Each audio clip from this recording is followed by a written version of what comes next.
দুর্নীতির কালো ছায়া, ইচ্ছাকৃতভাবে ছাত্রীদের সরকারি স্যানিটারি ন্যাপকিন নষ্ট করে ফেলার অভিযোগ, চাঞ্চল্য পোয়ামবাড়ি ব্লক এলাকায়। সরকারি প্রকল্পের মাধ্যমে ছাত্রীদের স্বাস্থ্য সুরক্ষার জন্য বরাদ্দ স্যানিটারি ন্যাপকিন নষ্ট করে ফেলার অভিযোগে চাঞ্চল্য ছড়িয়েছে দক্ষিণ ত্রিপুরার পোয়ামবাড়ি ব্লক অন্তর্গত বিদ্যালয় পরিদর্শকের এলাকায়। সূত্রের খবর, বছরের পর বছর গড়িয়ে গেলেও ব্লক এলাকার বিদ্যালয় পরিদর্শক নিজের স্বার্থ চরিতার্থ করতে ছাত্রীদের মাঝে বিনামূল্যে বিতরণের জন্য বরাদ্দ ন্যাপকিনগুলি না দিয়ে তা নষ্ট করেছেন, যা এক্সপায়ার হওয়ার আর মাত্র কিছুদিন বাকি।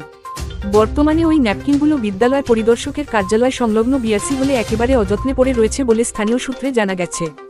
ঘটনা সূত্রে জানা যায়, বিদ্যালয় পরিদর্শক ছাত্রীদের হাতে ন্যাপকিন দেওয়ার পরিবর্তে সেগুলি গুদামে জমা করে রাখেন অস্বাস্থ্যকরভাবে। এর আগেও একই ধরনের ঘটনা ঘটেছিল বলে অভিযোগ, এমনকি পূর্বে 2 বস্তা স্যানিটারি ন্যাপকিন আগুনে পুড়িয়ে ফেলা হয়েছিল।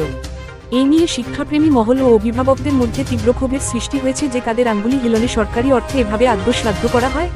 তথ্যবিজ্ঞ মহলের একাংশের অভিযোগ, হয়তো ওষুধ বিক্রেতা কিংবা স্যানিটারি পণ্য বিক্রেতাদের সুবিধা পাইয়ে দেওয়ার উদ্দেশ্যে এই ধরনের অনৈতিক কাজ করা হচ্ছে।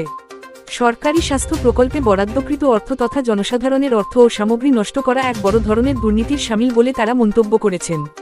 এ বিষয়ে সংশ্লিষ্ট শিক্ষা দপ্তরের কর্মকর্তার কাছ থেকে বিষয়টি যোগাযোগ মাধ্যমে বারবার জানতে চাওয়ার জন্য ফোন করা হলে তিনি সাংবাদিকদের ফোন এড়িয়ে যান।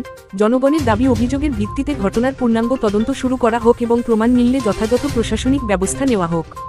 এলাকাবাসী আরও দাবি করেন, এই ধরনের অনিয়ম যাতে ভবিষ্যতে আর না ঘটে, তার জন্য দায়ীদের কঠোর শাস্তি নিশ্চিত করতে হবে। সরকারের উদ্দেশ্য যেখানে কিশোরীদের স্বাস্থ্য ও সচেতনতা বৃদ্ধি করা, সেখানে এই ধরনের দায়িত্বজ্ঞানহীন আচরণ প্রশাসনের ভাবমূর্তি প্রশ্নের মুখে ফেলেছে বলে অভিমত জনগণের।